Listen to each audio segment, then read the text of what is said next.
Okay everybody, I'm doing a thermal inspection here, and you can see on the ceiling we got some discoloration. I just started running the laundry, and here is a dot, a cool dot that is showing up. That dot is referenced right there on that discoloration. We're going to watch this dot grow. I'm going to take a few pictures here and there, and we'll see that as the laundry continues to run its cycle, we're going to watch that dot get larger and larger.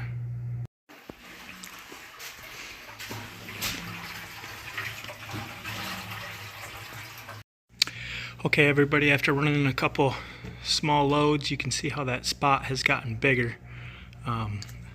Again, we're just running some water at the laundry drain to confirm that we have elevated levels of moisture on that spot. We've gone ahead and tested it with our Tramax moisture meter. And after running the meter on there, we can confirm that we do have elevated levels, kind of a hidden leak. This is a brand new build. Homeowner had some complaints, and what a great find that we can do with thermal imaging.